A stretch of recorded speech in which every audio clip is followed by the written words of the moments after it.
You're listening to The Portfolio Composer, hosted by me, Dr. Garrett Hope, where business and creativity go hand in hand. Join us at theportfoliocomposer.com for news, talks, and workshops. This episode is brought to you by Dorico, the music notation software from Steinberg that's designed to save you time. Dorico 4, Steinberg's latest major version of music notation and composition software for Mac OS and Windows, is packed with powerful new features that are designed to accelerate your workflow and make it quicker and easier than ever to go from inspiration to finished product. If you're a composer, arranger, or orchestrator, you'll be delighted by the sophisticated new tools on offer. And there are improvements across the whole application, whatever your focus. For more information and to download a free 30-day trial of Dorico 4, visit www.steinberg.net/TPC. Hello, and welcome to episode 245 of the Portfolio Composer podcast. I am your host, your coach, and your teacher, Garrett Hope. And today's episode is pretty fun. It's with composer Daniel Kellogg. But before I tell you a little bit more about Daniel, I want to invite you to go to theportfoliocomposer.com and sign up for the mailing list so that you can get the semi-weekly Friday 5 email where I share 5 things to help you build your business or just enjoy your weekend. Plus, it's the best way to find out what's happening in the world of the portfolio composer. I am getting ready to start planning some new events, and I want to make sure you know about them. That's the best way to stay up to date. Also, I am opening up some new room in my coaching schedule. If you're interested in getting some help breaking through some of your limiting beliefs, getting right with your relationship with money, and putting some systems in place to help you build your business, then send me an email. The best way to do that is to go to The Portfolio Composer and use the contact page. That way, we can help you get things set up so that you can achieve the goals that you want to achieve. So let me tell you a little bit about Daniel Kellogg. Daniel is a composer, and he used to hold the Christofferson Composition Fellow at the University of Colorado, Boulder. And he recently left that teaching position to become the leader of the Young Concert Artists in New York City. He is an alum, and in this interview, we discuss what YCA is and how it's helping launch the careers of many young creatives. And it's something you might want to check out for yourself. This is a really fun interview where we talk about the creative process, identifying the skills you need to develop, both as a composer, as a business leader and a business owner, and as a person, and why composers make the best leaders. And I have to, not so humbly, agree. I hope you enjoy this interview. Daniel, welcome to the Portfolio Composer podcast. Thank you for having me. It's a great pleasure to be here. Well, as you know, the podcast is called The Portfolio Composer. And if you're not aware, the name of the podcast is stolen from the business and investment world, where the idea is you want to have a diversified portfolio of asset investments so that as the market fluctuates, you're not stuck up a creek financially.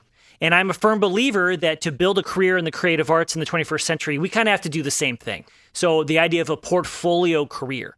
And we build our careers by doing a little bit of this, a little bit of that, maybe a lot of something else, who knows? But it's usually a smattering of activities. And I know that your career has recently made some major changes too.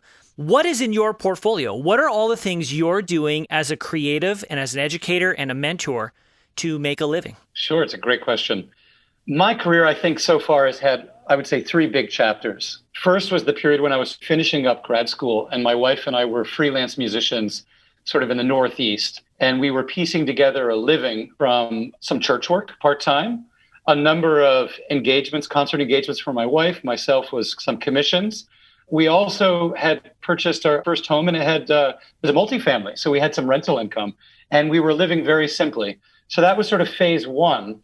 Phase 2 is in 2005, I joined the faculty at the University of Colorado and began teaching composition. Then my life became a full-time teaching position, but a position that intentionally allowed time to write music. And so I continued to write pieces on commission.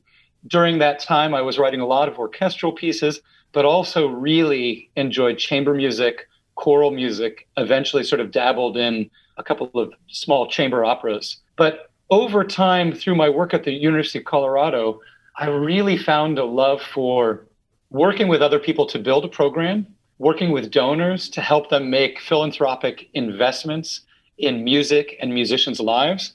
And then I really loved the mentoring aspect of teaching, helping students sort of think about big picture things, looking at their career in the long term. And that actually led me to my last chapter, which is I'm now the president of Young Concert Artists, a nonprofit music organization in the heart of Manhattan. And now I oversee sort of 10 full-time employees. We have a budget of just a little bit under 3 million. And I wear a very different creative hat because there's a lot of creative work involved in leading an organization. I still actually write music and do creative work every day, but I've pulled back on doing that as, let's say, sort of as a money-making thing right now. Like I'm sort of writing for myself, and I'm a serious photographer. So I actually do a little photo editing every morning. And really my life right now is about making the transition to learning how to be the leader of YCA, Young Concert Artists.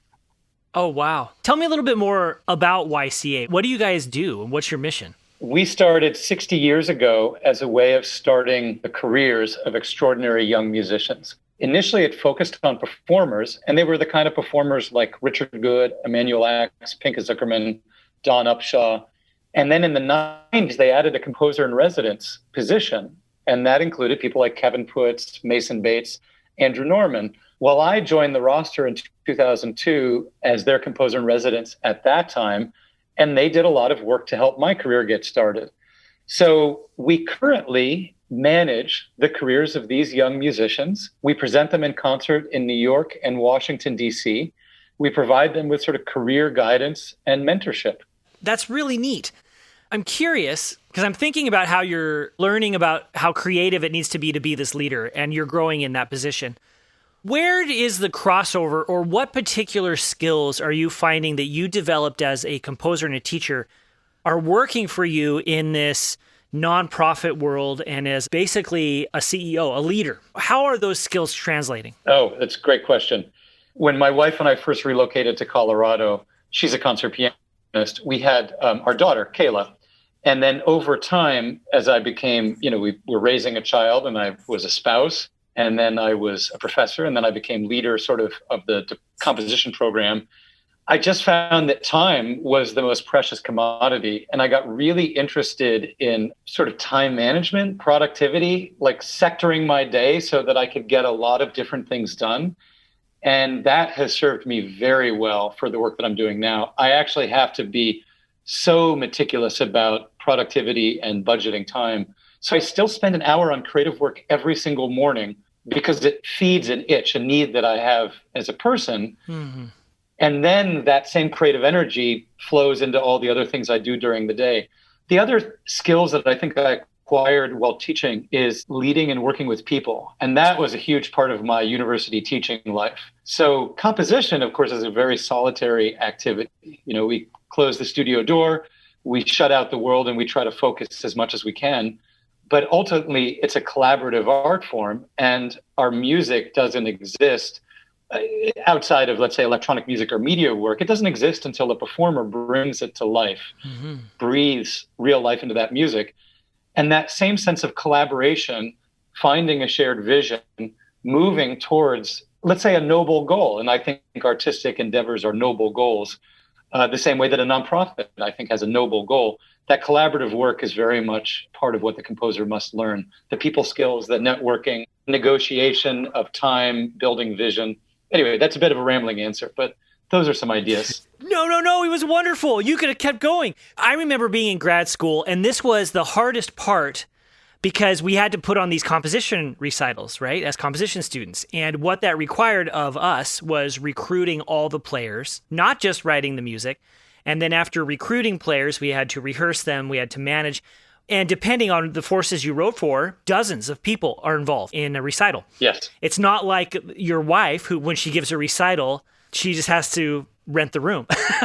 That's actually the reason why I think there's a lot of composers that end up in leadership positions in the field of music.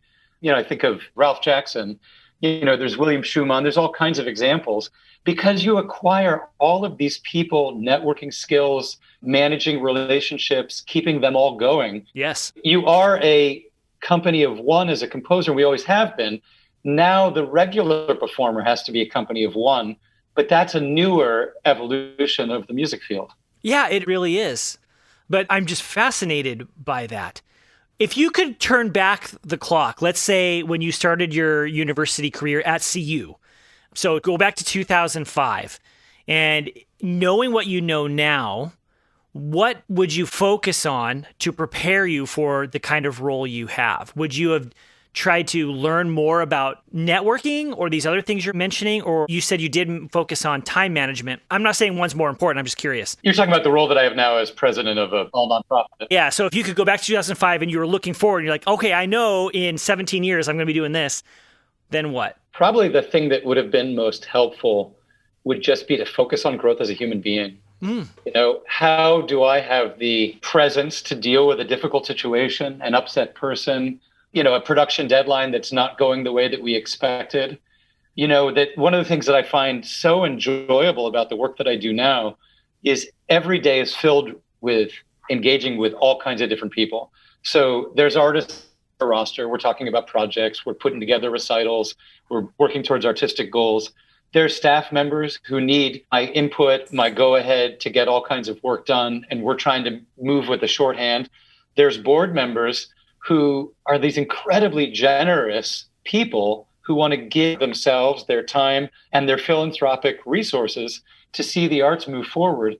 And in any given day, I'm just dealing with all those groups. And then there's even another category, which is just sort of industry professionals trying to make connections, partnerships, and make things happen. And doing this job has required me to move those people skills to a whole new level. I bet. I don't know that I could have learned that at the beginning of my teaching career. I'm sort of one of those people that thinks you learn the stuff that you're ready to learn at the time that you learn. Yeah. And I can see that in my daughter as she learns new skills too. As a parent, as a teacher, you look at your students and you say, I know that you're going to need this. It's valuable. But until the student's ready or they're in a situation where they can actually listen, it's not going to make a difference. Maybe I could tie that back to another lesson. I could put this at the beginning of my teaching career. I could also go back to my student days. Yeah. If you ask the question, what does it take to be a great student? It's a very similar question to what does it take as a person to cultivate just growth and evolution over the course of a lifetime. And students come in hungry for certain lessons, certain bits of input, and then they're not ready for other bits of input or other lessons. And it could be on a composition, they're ready to hear about the harmony, but they don't want to hear about form. Or they're ready to hear about the music, but they don't want that tough lesson of, sometimes your people skills are a bit rough, and maybe you'll have better success with performers if you can work on these things. Or, wow, your time management is sort of a disaster. Let's talk about that. If I could give sort of a lesson to students or just young musicians, it's grow at peace with the concept that you've got to be brutal as you look inward about what are the areas where you need to grow.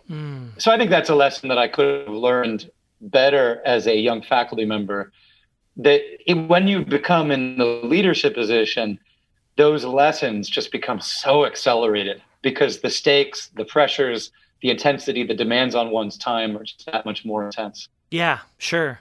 And I've seen it go sour too with leaders who don't focus on that. I think there's a reality that a lot of leaders, especially new sort of CEOs, don't succeed. I don't know what the ratio is, but let's say like it's a third of them don't succeed. Maybe it's even like a much higher ratio. I don't know. Yeah, I don't know either. So this applies to anyone, no matter what stage in their careers or what their age is. But how then does one identify these areas in our life that we need to shine a light on and become more aware of and develop? I used to think a lot about my students in a holistic sense. You meet a student, maybe in the interview process, and they come there, you work with them on committees, you see them on stage, you see them in social interactions, and you really get to know them. And I don't have like the areas of success codified into like 5 categories, but I think there are some key categories, people skills, time management. Of course, it all starts with just ability to create great art. And so let's just put that as a given. And that might be the topic for another podcast, for somebody else's, another conversation. But if you look at all those other skills that are necessary, I think it would be really valuable for a composer, a young performer to just analyze their lives. Like, where am I missing some stuff? Mm-hmm. And if you really wanted to learn, you would go to the mentors. And I really believe in mentors. If you don't have them, cultivate them. find a way to make that a reality in your life.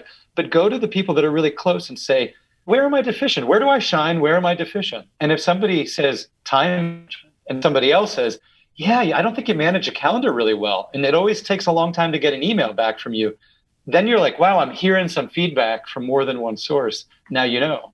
It takes a very strong person, a willing person, to go down that route of asking somebody, tell me where I'm not measuring up. Tell me where I need some help. Yeah.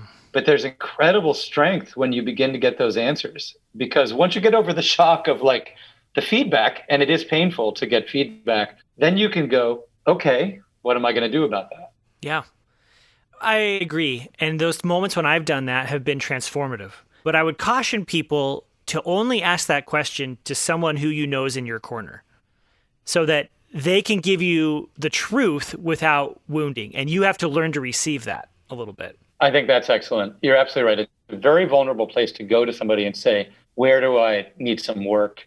And you definitely want to be cautious as you do that. Yeah, because there are people out there who are just mean, or they don't have your best interest in heart, really is what it is.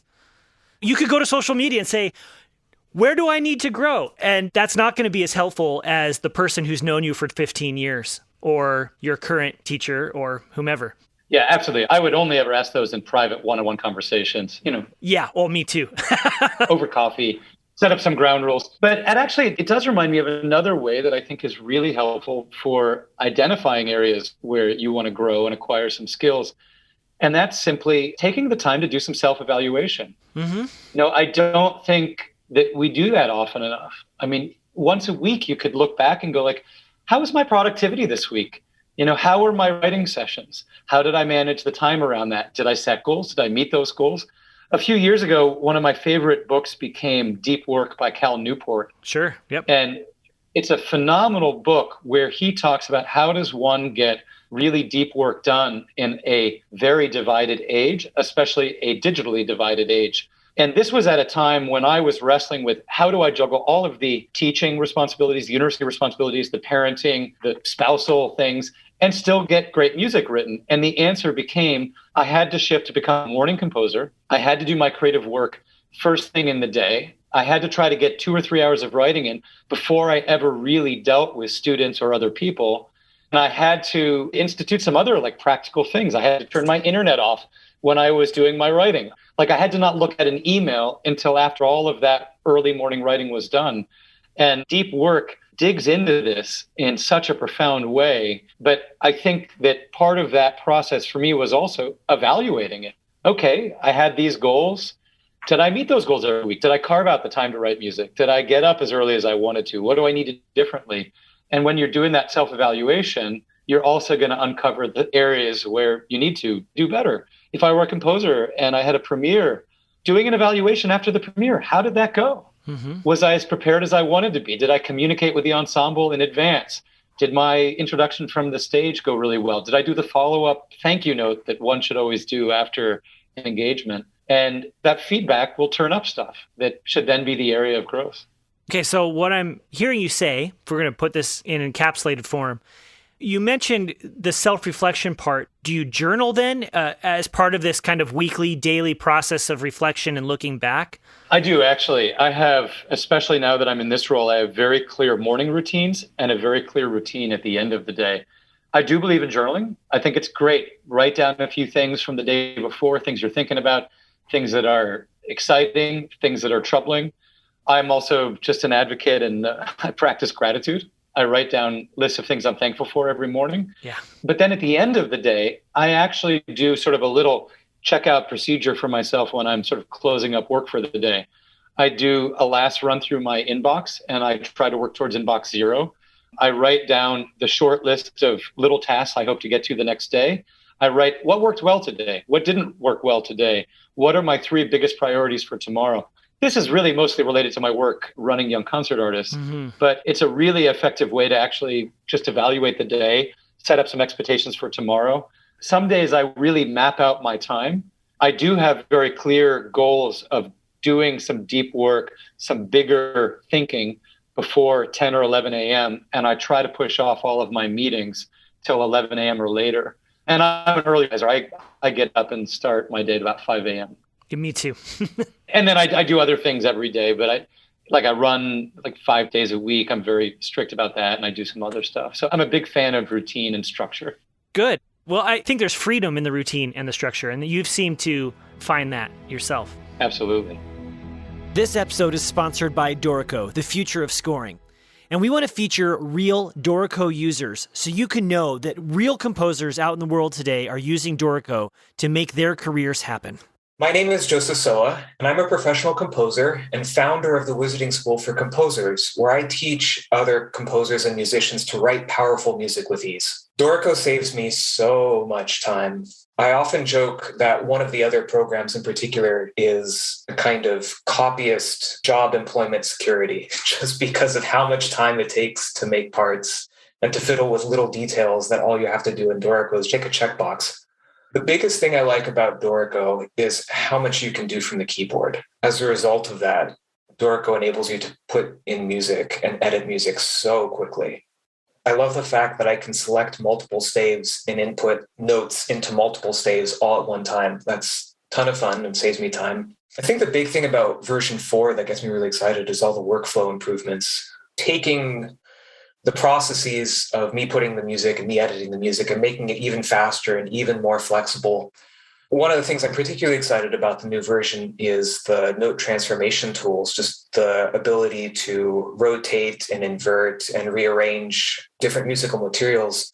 Is just making Dorico into the most powerful, not just notation software, but composing software. I think that's, to my mind, what stands out head and shoulders above the other programs, is just the flexibility and the naturalness that Dorico enables you to compose and not just notate your music. I would 100% recommend Dorico to anyone. Dorico is the fastest and most powerful scoring program on the market right now. Another thing that I absolutely love about Dorico and the whole team that they have is just they're so easy to get a hold of, and they give such great support, not only in the official documentation and videos, but also through social media channels. So it's just a fantastic community, and that support makes learning the program much easier than it would have been. To download a free 30-day trial of Dorico 4, visit www.steinberg.net/TPC. I love journaling myself. I also meditate. Have you found meditation or silence practices to be helpful in your processes here to get control of the busyness? That is still a goal of mine. I was a meditator much earlier in my life, and then I got away from it, and I'd like to bring it back. I've read some, I think they were articles, I'm not sure if they were book chapters, but about creativity and meditation. Mm-hmm. And I think, one thing about the creative work, composition, especially for me, is that in a divided world, when you only have an hour, how do you get into the zone so fast? And I think meditation can be a phenomenal tool. So I aspire to become a meditator at some point, but I'm not right now. Sure. It's always there for you when you're ready. Yeah. You found it to be a great tool yourself? Yeah. So what I like to do, my ideal day is I get up around 4:45, and then I hit the coffee pot brewing, and then I go and I do 15 to 20 minutes of meditation. And that just kind of centers everything for me. And again, I try not to check any of the technology. I try not to read the news. I don't check my emails. Then I feel so ready to compose. And I try to have my composing time before my family wakes up for the same reasons. The world is quieter. My mind is less divided. Yep. And I feel more free. I can get into that flow state a little bit better. But yeah, meditation is part of it. Something that I do engage with that has some overlap with the meditation is almost every day I begin with photo editing. And because photography is outside of my composition world, it's outside of my professional work, I feel no pressure, but it still is this creative work. And for me, it's a way of starting the day by engaging with beauty or the pursuit of beauty on some level. And I find that a very meditative process. It's obviously not the same as a real meditation process. It's meditative in a descriptive way. But anyway, I find that a very grounding activity. Yeah, well, if we broaden that definition to include just the flow state, right, then you're there. Yeah. And I find a lot of insight into my creative process by studying the creative processes of others in other disciplines. So I read books on writing. I read books on drawing and painting and the visual arts. And that all informs my composition practice too. So I can see what you're doing and saying it's probably making you a better composer. That's great that you do that. I was doing that for a period of time and especially was looking at authors on the creative process. So I'm curious, in the realm of authors writing about the creative process, were there one or two that became favorites or jumped out? Well, my absolute favorite is Stephen King's memoir on writing. That's a great book. Love it. Really good. And then Stephen Pressfield's work, like The War of Art. Yep. And then I think the next one is Do the Work or something. Yep. Those are writers talking about, the resistance and dealing with your doubts and fears and the processes. Yeah, process is great. There's some books that were books I recommend to students a lot. Twyla Tharp has The Creative Habit, which is a great process book. And then on writing, Ray Bradbury has a book, I think it's Zen and the Art of Writing or something. It's more a collection of essays, and so it's not like a whole treatise, but there's some gems of information in that. And there was also Annie Dillard's book on the writing life and Anne Lamont's book, Bird by Bird, which they're a bit more sort of poetical, less descriptive. Stephen King's book is just so vulnerable and raw, and he gets into the nitty gritty. And Anne Lamont's book and Annie Dillard's book, if I'm getting the names right, they're a bit more sort of the lofty ideal and the poetry of the creative process. But such fun to read those books. Oh, yeah, for sure. Can you tell me a way that getting into photo editing and manipulating the scene has informed your process in manipulating the herd? Oh my gosh, what a great question. Now I'll have to be a stumbling person that finds an answer. Improvising an answer here because I've never been asked that before. Early on when I got into photography was in high school, and I was a darkroom worker. And I had a darkroom at home. I built one, and then I'd access the darkroom at school, and I spent a lot of time in the darkroom. One of my heroes was Ansel Adams, and he has something called the zone system in photography. Interestingly, Ansel Adams trained as a concert pianist and then found the discipline from the music training fed his discipline in the darkroom. And his work was in the field, but then it really was in the darkroom. And there's this amazing process that he went through where he goes to a location, let's say it's Yosemite, it's an image that becomes iconic, something like Half Dome, and he sees the finished image in his mind, and he composes that image where everything that he's seeing, he's putting into a different shade of gray, spanning between white and black, that is in his own system. And then he's like reverse engineering that final product through what he thinks he'll do in the darkroom, what filters he needs to do right then and there while taking the picture, and then what exposure, the f-stop and the shutter speed that he's going to require to shoot that. So there's a concept of having a vision of the end and then going through the steps. And I think that's the same with composition. It's the same running an organization. You're trying to look at a project, a season, you're trying to think of the outcome, the ideal vision of what you want something to become, and then work backwards from all the steps. And then hopefully you're always connecting that vision back to what's happening at each individual moment. I love that. And I did not know that he trained as a pianist. I don't know a lot about that, but I certainly read about that in the introduction to his book on the zone system and other sources. But he did, yeah.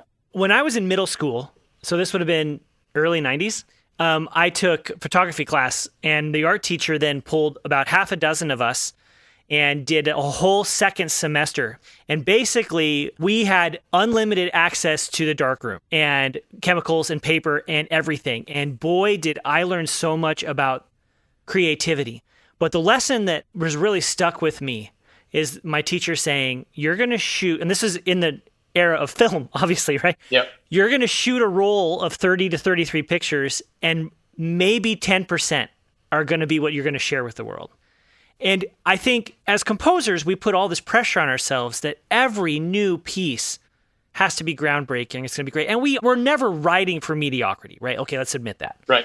However, you look at Mozart's output, maybe 10% gets played all the time. And I think we can take some comfort in that. It's like, let's just create a lot. And then that allows me to just finish a piece and then move on to the next one. It's like, now I can learn something and I can get better and I can move forward. And that's something I learned from the visual arts too. The visual arts have several things that I'm jealous of. One of which is you might do a long series of study on a particular topic that might span years. Mm-hmm. You could spend 10 years photographing trees and keep refining, getting better, exploring new things, go through different phases. And obviously that happens a lot in the visual arts. But in composition, sometimes there's this pressure. You can't repeat yourself too much, or you can't have too much of the same influences present. And of course, composers do. Yeah. But they fight against it Yeah. because it takes so much time to produce a single piece that it's hard. Yeah. So what do you hope to do with your visual skills in your photography? Right now, my life is about stepping into this big role of running young concert artists, and the creative work that I do in the morning. And I am composing a little bit on assignment right now, but mostly I'm just composing for myself. The creative work there is just feeding my need and my urge to create every day. But I'm enjoying a period of just sort of separating the pressure of fulfilling commissions, having a big notable composition career. Like, it's just nice to not have that pressure. But I do have this long-term hunger and question for where I will merge the visual with the music. When I was in high school, I was in 9 performing ensembles. I spent an hour in the darkroom every day, and I had this big conundrum. Do I go and pursue composition, or do I go and pursue photography? And I felt like we were living in a world of classification, specialist, and choices. And now I don't think we're living in that world anymore. I think that there's freedom for anybody to create in any direction. You still be greatly limited by what you don't know in a given area or the lack of training. But training and experience is so easy to acquire now. So I'm hoping that there's another chapter of my creative life. I'm 44 right now. Maybe it's like mid-50s, where I really pursue merging the visual with, and it may actually be more in the area of film, because I've also become to really dabble in film quite a bit. So an SLR is single lens reflex. That's what all of the black and white cameras, well, they weren't black and white, but they were film cameras. Mm-hmm. That's what most of them focused on for the average photographer, hobbyist, student. Now we have digital SLRs, and now we have mirrorless, and these cameras now have film capabilities that rival the technical abilities of film equipment from years ago that would have cost thousands and tens of thousands of dollars. The current camera that I have, which is not a cheap camera, it has spectacular film capabilities. And over time, I started dabbling in time-lapse photography. I did a multi-year series of filming clouds off of my studio in Colorado. Really? And so I have just tons of footage of time-lapse. And I did that with a variety of techniques. And I've been playing around with time in film in a few different ways. So I'm hungering for a chapter where I find this marriage of composition and the visual, and it's probably in the area of film. It's a rambling answer, but that's where I think it's going. When you release your art house independent film and it's streaming online, I look forward to watching it. Well, it may be 20 years from now, but I believe in sort of chapters of life. And so even though I'm in the middle of my life, feel like I have so many creative chapters left that I'm excited to see where they take me. So to bring this back to the self-awareness piece, do you think you would have this freedom and exploratory process if you hadn't taken the time, or you don't take the time currently, to stop and evaluate? I think that's essential. Yeah. You know what? I think I sort of alluded to this earlier. When we teach composition, maybe the best thing we could do is to teach somebody how to be a lifelong student, yes, to be their own teacher in composition. But that same thing applies to all of the career development skills, the things that are required to have the portfolio career that you were talking about earlier. And so reflection, self-assessment, carving out time to go, how did that project go? How is my career going? Where am I dropping the ball? Is it in the area of networking? Is it in the area of the website? Is it in the area of actually dreaming up the bigger project and figuring out what are the plans to make those projects happen? So yeah, I think the self-reflection, the self-evaluation is critical. Yeah. As I'm listening to you talk about it and share your story, I don't think you would get as much out of what you're doing with your digital photography if you didn't have that self-reflection bit. Because there's no way for you to then apply it into other areas of life if you don't stop and think about it. I think that's true. It's a great observation. One question I like to ask all the people on the show is, what's one action the listeners could take today? So something that's actionable, immediately applied, that would help them move their career forward in whatever direction they want to go. Do you have a piece of advice you could share? If we're not talking about sort of a lofty thing like improving your time management or evaluating productivity, I would actually say that cultivating the skill of networking is probably one of the very best things you could invest in. Creating a spreadsheet, listing your professional contacts. When were you in touch with them? What were you in touch with them about? Oh, you haven't been in touch with this composer or this conductor for 4 or 5 months. Maybe now's the time to drop them a note. Oh, I don't have a newsletter that I send out 5 times a year. Maybe now's the time to set up a newsletter, because that's the most efficient way to touch base with everybody in my network list. But I think active, thoughtful networking and cultivating a network is one of the best things that people could get started on immediately, because you could take small steps every day towards that. Yeah, I love it. Before I let you go, is there anything else that you wanted to share with the Portfolio Composer today? If I'm allowed to, I would love to mention that Young Concert Artists has just announced something called the YCA Career Catalyst. And we want to expand the support and help we give young musicians to move beyond just the people on our roster.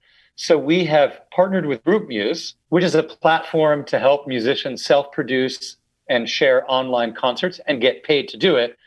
We're partnering with them to present 9 talks coming up. They're going to start March 16th with Andrew Owsley, who is a PR expert, and he's going to talk about social media. And we're going to do 9 talks covering social media, self-promotion, personal finance for the musician, legal issues around streaming and doing concerts online, do-it-yourself video recording, all these different topics, 9 talks, one every Tuesday night starting March 16th. You can go to Group Muse, you can go to Young Concert Artists webpage and look for the Career Catalyst. There's a tab under the About Us. And we're really excited. It's $25 to attend all 9, and there's a live Q&A with the speakers right afterwards. But if money is a concern, Group Muse has some scholarships to make it free. We want to provide a resource. So thanks for letting me mention that. Yeah. Will you be repeating the Career Catalyst stuff in the future? So I think this first set of 9 talks, and you can go to the website to see the entire list of who's speaking and what, and it's a great lineup of guests. For the people that register, that's going to be online, available to them up to 3 weeks after the last one. So sort of through the end of May.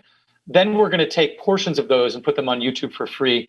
But then next fall, we'll do a whole nother series of talks. We'll probably do 2 series a year. And each time we'll try to just create a mix of topics and guest speakers. And it will be everything from like wellness and like approaching the stress and the challenges of the musician's life to practical things like, taxes for musicians or negotiating a contract and understanding what goes into a contract. So it'll be this mix of personal self-growth issues and then some practical topics. So we're going to keep doing it, but we're doing it for the very first time starting March 16th. We just announced it this week on Tuesday. We're very excited about it. Excellent. That's fantastic. And is it for people in a particular stage of their career, or is it broadly applicable to anyone? I am imagining that musicians basically from like just graduating undergrad all the way up through their mid-30s, that would be the target audience. But it actually, I think, is relevant for any musician. And, I interact with a lot of teachers and professors, and they often don't feel like they have all of the skill they need to guide their students in career development, because they got started in the career 30, 40 years ago. And of course, it's a constantly evolving field with a constantly evolving set of skills, opportunities, challenges. So I think that this has value for anybody that finds it interesting. That's wonderful. I will definitely help you get the word out about it. Thank you. Even if this podcast, because podcasts are evergreen, right? So even if someone listens to it later, know that they can come back to the YIC website and sign up for your mailing list, right? So they can get the information. Absolutely. Yeah. Thank you very much for that. Yeah. Cool. Well, Daniel, this has been a really fun conversation for me. I appreciate hearing about your process and the importance of self-reflection and what that means for you as a creative. I'm in agreement, and I think we can all benefit by taking some time to do that. Well, thank you so much. Thank you for this podcast and for delving into these issues. They are so important. This episode of The Portfolio Composer was brought to you by Dorico 4, the most advanced music notation software ever created. Dorico was designed to save you time and gives you the tools you need to produce beautiful and readable scores fast, so you can spend less time fiddling with menus and rules and more time doing what you love, making music. Now you can take Steinberg's music notation and composition software with you wherever you go with Dorico for iPad. Whether you're a composer, arranger, instrumentalist, teacher, or student, Dorico is the ideal app for producing beautiful sheet music that you can share as a PDF or music XML, or print directly to your AirPrint-enabled printer. Dorico for iPad is available now in the App Store. Learn more at www.dorico.com/iPad. You can also try the full version of Dorico out for 30 days for free by downloading the trial version at www.steinberg.net/TPC. Try it today.